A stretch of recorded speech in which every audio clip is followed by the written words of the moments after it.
వాటిని చూసిన సేటు ఇలా అంటాడు. చూడండి, ఫోన్లకి ఎక్కువ ధర వస్తుందని చెప్పింది నిజమే. కానీ అన్ని ఫోన్లకి ఎక్కువ ధర పలకదు. కేవలం యాపిల్ ఫోన్లకు మాత్రమే ఎక్కువ ధర ఉంటుంది. మిగతావి సాధారణంగానే ఉంటాయి ధర. యాపిల్కి ఎక్కువ ధర ఎందుకంటే యాపిల్ ఫోన్ల తయారీలో కొంతపాటు బంగారాన్ని వాడుతారు. ఫోన్ మొత్తాన్ని కొన్ని పద్ధతులలో చూస్తే కొంత బంగారం బయటికొస్తుందని. అందుకని దానికి కొంత ఎక్కువ ధర పలుకుతుంది అని అంటాడు సేతు. అందుకు సుమ, ఆ అవునా, అదా అసలు కారణం. సరే, ఈ ఫోన్లలో కొన్ని యాపిల్ ఫోన్లు కూడా ఉన్నాయి కదా, వాటికి ఎంత ధర వస్తుందో చెప్పండి అని అంటుంది సుమ.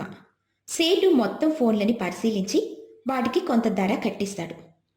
అమ్మా, ప్లాస్టిక్ సామాన్ల వల్ల వచ్చిన వాటికంటే ఇవి చాలా ఎక్కువ డబ్బులమ్మా